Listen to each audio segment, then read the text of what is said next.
విదేశాల్లో చదువుకునే పేద విద్యార్థుల ఫీజు బకాయిలు చెల్లించాలని మండలి కౌన్సిల్ ప్రసంగంలో తీన్మార్మలన పేర్కొన్నారు. గత ప్రభుత్వం ప్రతిష్టాత్మకంగా ఓవర్సీస్ స్కాలర్షిప్ పథకం ద్వారా చదువుకుంటున్న విద్యార్థులకు ఫీజులు పెండింగ్ పెడితే విద్యార్థుల చదువు మధ్యలో ఆగిపోయే స్థితికి వచ్చిందన్నారు. ఆటో కార్మికుల ప్రతి విషయంలో కూడా చొరవ తీసుకోవాలని ఆయన ఈ సందర్భంగా తెలిపారు. అసెంబ్లీలో బీఆర్ఎస్ ఎమ్మెల్యే జగదీష్ రెడ్డి వ్యాఖ్యలు దుమారానికి దారితీశాయి. కాంగ్రెస్ నేతలు తన ముందు ఎక్కువ మాట్లాడొద్దని ఆయన హెచ్చరించగా స్పీకర్ కలగజేసుకుని అసహనానికి గురికావద్దని సూచించారు. దీంతో జగదీష్ ఆగ్రహం వ్యక్తం చేశారు. ఈ సభలో మనందరికీ సమాన హక్కులున్నాయి, మా తరపున పెద్ద మనిషిగా అక్కడున్నారు తప్ప ఈ సభ మీ సొంతం కాదు అన్నారు. ఆ వ్యాఖ్యలపై కాంగ్రెస్ నేతలు బగ్గునడంతో సభను స్పీకర్ వాయిదా వేశారు.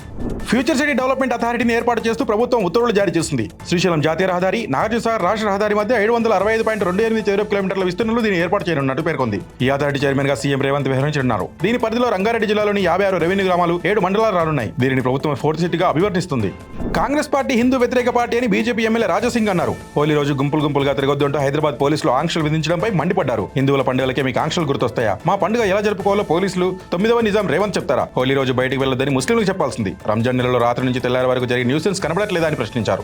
డిజిటల్ అరెస్ట్ స్కాముల్లో 3,962 స్కైప్ ఐడీలు, 83,668 వాట్సాప్ ఖాతాలను బ్లాక్ చేసినట్లు హోంశాఖ వెల్లడించింది. సైబర్ నేరగాలు, ఈడీ, సిబిఐ వంటి ఏజెన్సీ అధికారులుగా నటిస్తూ మోసాలకు పాల్పడినట్లు రాజ్యసభలో కేంద్ర మంత్రి బండి సంజయ్ డీఎంకే ఎంపీ అడిగిన ప్రశ్నకు సమాధానమిచ్చారు. ఇప్పటివరకు సైబర్ నేరాలపై 13.36 లక్షలకు పైగా ఫిర్యాదులు అందాయని చెప్పారు. సుమారు 4,386 కోట్ల నష్టాన్ని నివారించినట్టు తెలిపారు. ప్రజలు పెట్టే శాపాలకు సీఎం రేవంత్ రెడ్డి కుక్క చావు చేస్తారని బీఆర్ఎస్ ఎమ్మెల్యే కౌశిక్ రెడ్డి సంచలన వ్యాఖ్యలు చేశారు. ప్రజలు ఓట్లు వేసి నేను గెలిపించారు, 6 గ్యారెంటీల పేరుతో వారిని మోసం చేశావు, ఇవాళ వాళ్ళు పెట్టే శాపనతలకు రేవంత్ కుక్క చావు చేస్తాడు అని కౌశిక్ వ్యాఖ్యానించారు. రాష్ట్రంలోని పిచ్చి కుక్కలకు రేవంత్ రెడ్డి అధ్యక్షుడిని తీవ్ర వ్యాఖ్యలు చేశారు.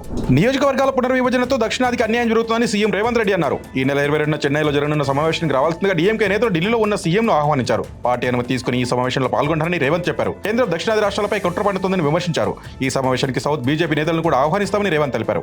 నిన్న అసెంబ్లీ సమావేశాలకు హాజరైన బీఆర్ఎస్ అధినేత కేసీఆర్ ఇవాళ సభకు గైర్హాజరయ్యారు. దీనిపై కాంగ్రెస్ ఎమ్మెల్యేలు అసెంబ్లీలో బీఆర్ఎస్ సభ్యులను విమర్శించారు. కేసీఆర్ ఫామ్ హౌస్ లో ఉన్నారని కాంగ్రెస్ ఎమ్మెల్యేలు అడగగా మీ ముఖ్యమంత్రి కంటే దూరంగా లేరు, మూసుకోండి అంటూ మాజీ మంత్రి జగదీష్ రెడ్డి బదులిచ్చారు. సీఎం రేవంత్ ప్రస్తుతం ఢిల్లీ పర్యటనలో ఉన్న సంగతి తెలిసిందే. రాష్ట్రంలో బీజేపీ ప్రభుత్వం రావాలంటే పాత సమాన పార్టీ నుంచి బయటికి వెళ్లిపోవాలని ఎమ్మెల్యే రాజాసింగ్ సంచలన వ్యాఖ్యలు చేశారు. తెలంగాణలో ఏ ప్రభుత్వం వస్తే వాళ్లతో రహస్యంగా భేటీ అవుతున్నారు. గొప్పలు చెప్పుకునే వాళ్ళకు రిటైర్మెంట్ ఇస్తేనే బీజేపీకి మంచి రోజులు. దీనిపై జాతీయ నాయకత్వం కూడా ఆలోచన చేయాలి. నేను ఒక్కడనే కాదు, ప్రతి బీజేపీ కార్యకర్త ఇదే కోరుకుంటున్నాడు అని వ్యాఖ్యానించారు. విద్యార్థులు తమ మాట వినడం లేదని గుంజిలు తీసిన విజయనగరం జెడ్పీహెచ్ఎస్ హెచ్ఎం రమణను మంత్రి లోకేష్ అభినందించారు. హెడ్ మాస్టర్ గారు, మనం ప్రోత్సహిస్తే ప్రభుత్వ పాఠశాలల పిల్లలు అద్భుతాలు సృష్టిస్తారు. వారిని దండించకుండా అర్థం చేసుకునేలా మీ స్వీయ క్రమశిక్షణ చర్య ఆలోచన బాగుంది. అందరూ కలిసి విద్యా ప్రమాణాలు పెంచుదాం, పిల్లల బంగారు భవిష్యత్తుకు బాటలు వేద్దామని ట్వీట్ చేశారు. వైసీపీ అధినేత జగన్పై మాజీ ఎంపీ విజయసాయిరెడ్డి చేసిన వ్యాఖ్యలపై మాజీ మంత్రి గుడివాడ అమర్నాథ్ స్పందించారు. విజయసాయిరెడ్డికి ఎవరిపై ప్రేమ పుట్టిందో, ఒకరిపై ప్రేమ పుడితేనే మరొకరిపై మనసు విరుగుతుంది. జగన్ 2024 అధికారంలో వచ్చి ఉంటే ఇలా మాట్లాడేవారా? విజయసాయి వ్యవసాయం చేయరని, రాజకీయ మాత్రం చేస్తారని నిన్న ఆయన చేసిన వ్యాఖ్యలతో అర్థమైందని కౌంటర్ ఇచ్చారు. అంతకుముందు విజయసాయిరెడ్డి వైఎస్ జగన్ పై తీవ్ర వ్యాఖ్యలు చేశారు. వైఎస్ జగన్ చెప్పుడు మాటలు వింటారని, నాయకుడికి తగదు అని ఆయన పేర్కొన్నారు. తనకు బెయిల్ రాకపోతే ఆత్మహత్య శరణ్యమని నటుడు పోసాని మెజిస్ట్రేట్ ముందు భావోద్వేగానికి గురయ్యారు. కర్నూలు జైలు నుంచి తీసుకొచ్చి గుంటూరు మెజిస్ట్రేట్ ముందు పోలీసులు ఆయన హాజరుపరిచారు. నా మీద ఎన్ని కేసులు పెట్టారో నాకే తెలియదు, రాష్ట్రం అంతా తిప్పుతున్నారు, ఆరోగ్యం బాగాలేదు, 2 ఆపరేషన్లు జరిగాయి, తప్పు చేస్తే నరికేయండి, వ్యక్తిగత కోపంతో నాపై ఫిర్యాదు చేశారని పోసాని జడ్జి ముందు వాపోయారు.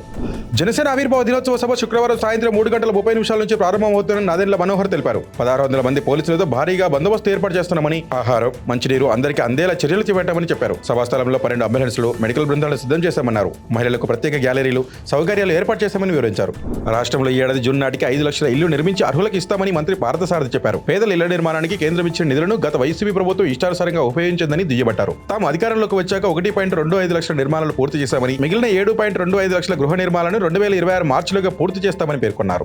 మాజీ సీఎం వైఎస్ జగన్ తో తమిళనాడు మంత్రి ఈవి వేలు, ఎంపీ విల్సన్ తాడేపల్లిలో భేటీ అయ్యారు. ఈ నెల 22న చెన్నైలో జరిగే దక్షిణ భారత అఖిలపక్ష నేతల సమావేశానికి హాజరు కావాలని జగన్ ను కోరారు. ఈ సందర్భంగా సీఎం స్టాలిన్ రాసిన లేఖను ఆయనకు అందజేశారు. డీలిమిటేషన్ అంశంపై చర్చించేందుకు పలు రాష్ట్రాల సీఎంలు, పార్టీ అధినేతలను స్టాలిన్ ఆహ్వానిస్తున్నట్లు తెలిపారు.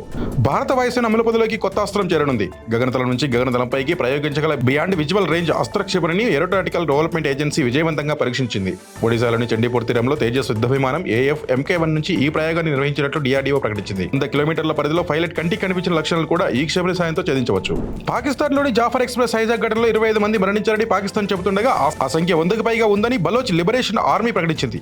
ఇప్పటివరకు 100 మంది పాక్ సైనికులు హతమయ్యారని, మరో 150 మంది తమ కస్టడీలో ఉన్నారని పేర్కొంది. రైలులో చాలా మృతదేహాలు పడి ఉన్నాయని ప్రత్యక్ష సాక్షులు చెబుతున్నారు. అయితే ఈ దాడిలో 21 మంది పౌరులు, 4 సైనికులు చేరినట్లుగా పాకిస్తాన్ వెల్లడించింది. ఉక్రెయిన్ రష్యా యుద్ధంలో కాల్పుల విరమణపై మధ్యవర్తిత్వం చేసేందుకు అమెరికా అధికారులు రష్యా బయలుదేరారు. అమెరికా అధ్యక్షుడు ట్రంప్ ఈ విషయాన్ని తెలిపారు. మా వాళ్ళు రష్యాకు వెళ్లే దారిలో ఉన్నారు. ఈ చర్చలకు మాస్కో సహకరిస్తుందని ఆశిస్తున్నాం. అదే జరిగితే 80% మేర ఈ నరమేధం ఆగినట్లే. అలా కాని పక్షంలో రష్యాను కుదేలు చేసే ఆంక్షలు విధించగలను, కానీ అంతవరకు రాదని అనుకుంటున్నా అని స్పష్టం చేశారు. రాష్ట్రంలో నేటి నుంచి 18 వరకు వడగాలులు వీస్తాయని వాతావరణ శాఖ తెలిపింది. కొన్ని జిల్లాల్లో 40 డిగ్రీలకు పైగా ఉష్ణోగ్రతలు నమోదవుతాయని పేర్కొంది. ఖమ్మం, కొత్తగూడెం, వరంగల్, ములుగు, పెద్దపల్లి, హన్మకొండ, మహబూబాద్, కరీంనగర్, జగిత్యాల, నిజామాబాద్, ఆదిలాబాద్, నిర్మల్, ఆసిఫాబాద్, మంచిర్యాల, వనపర్తి, గద్వాల్ జిల్లాలో 41 నుంచి 43 డిగ్రీల ఉష్ణోగ్రతలు నమోదవుతాయని అంచనా వేసింది. ఉప్పల్ స్టేడియం ఆధునీకరణ పనులు శరవేగంగా జరుగుతున్నాయని హెచ్సీ అధ్యక్షుడు అర్షనపల్లి జగన్మోహన్ రావు ప్రకటించారు. బీసీసీఐ, ఎస్ఆర్హెచ్ ప్రతినిధులతో కలిసి మైదానం మొత్తం పరిశీలించారు. మరో 10 రోజుల్లో తొలి ఐపీఎల్ మ్యాచ్ జరగనుండడంతో పనుల్లో వేగం పెంచాలని సిబ్బందిని ఆయన ఆదేశించారు. స్టేడియం మొత్తం ఈ రంగులు వేస్తున్నామన్నారు. లేటెస్ట్ న్యూస్ తెలుగు మరియు ఇంగ్లీష్ అప్డేట్స్ కోసం ఇప్పుడే క్యూన్యూస్ అఫీషియల్ యాప్ ని ప్లే స్టోర్ నుండి డౌన్లోడ్ చేసుకోండి. సరికొత్త సమాచారాల కోసం క్యూన్యూస్ వెబ్సైట్ ని ఫాలో అవ్వండి. ఛానల్లో ప్రాంతీయ, జాతీయ, అంతర్జాతీయ వార్తలు వీక్షించండి.